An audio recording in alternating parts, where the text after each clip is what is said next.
Yang paling penting adalah saya datang ke sini untuk memberikan apresiasi kepada prajurit-prajurit saya, prajurit Batalion 134.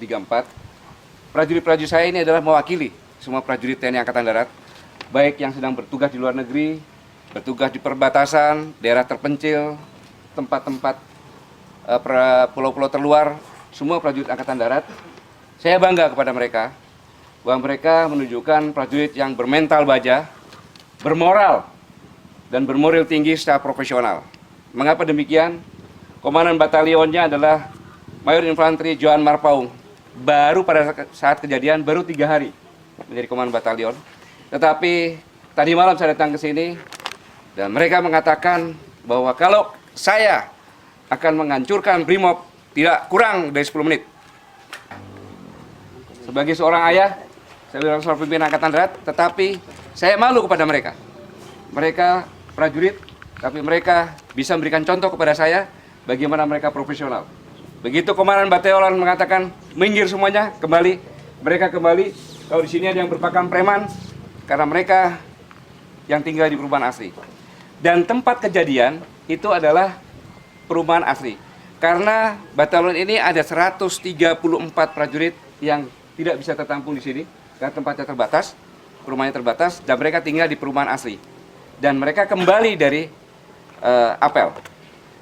2 orang di TKP yang pertama, di asli, kemudian 2 orang di markas Brimob. Saya tidak mempermasalahkan bagaimana proses hukumnya, tetapi yang saya tahu persis adalah 4 orang yang mengetahui 2 orang rekannya, juniornya, tertembak. Mereka mengikuti kendaraan ekstrail dan 3 kendaraan lainnya masuk ke markas Brimob. Maka 4 orang, yaitu ada Praka Eka Basri, Pratu Eko Saputra, Pratu Ces Budiman, dan Pratu Renaldi. Mereka datang secara baik-baik ke penjagaan Brimob. Pada saat mereka datang, tiba-tiba Brimob mengangkat senjata dan lari ke belakang, dibilang diserbu. Mereka tidak bersenjata, sama sekali mereka tidak bersenjata karena selesai apel. Dan mereka berpakaian preman karena apel kembali IB. Pada saat itu tiba-tiba ada perintah serang dan mereka dikejar. Yang bernasib jelek adalah Praka Eka Basri, tertangkap, dibawa ke dalam, kemudian Pratu Eko Saputra tertembak kakinya, dan Pratu Ces Budiman dan Pratu Renaldi melaporkan kepada Pasi Intel dan Komandan Komi Markas serta dan Sibimu datang ke sana, meminta kepada Wakasat Brimob di sana agar prajuritnya yang bernama Praka Eka Basri untuk dikembalikan. Tidak dikembalikan, akhirnya mereka mengatakan, apakah abang akan membiarkan prajurit saya mati digebukin anggotanya? Akhirnya diperintahkan keluarkan. Pada saat itu akan keluarkan, selang berapa lama terdengar tembakan.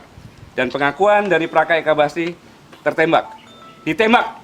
Ya, saya ulangi, ditembak di dalam asrama. Saya marah, prajurit saya marah, itu satu hal yang wajar. Karena prajurit kami ditembak. Tetapi ini adalah negara hukum, dan kami serahkan kepada tim investigasi, kemudian serahkan hukum. Yang dapat melukai hati kami semuanya adalah keputusan hukum yang berkeadilan. Gudang apa gimana? Kalau berdasarkan... Saya ulangi, ini bukan perkelahian. Kalau perkelahian, 2 pihak bereaksi.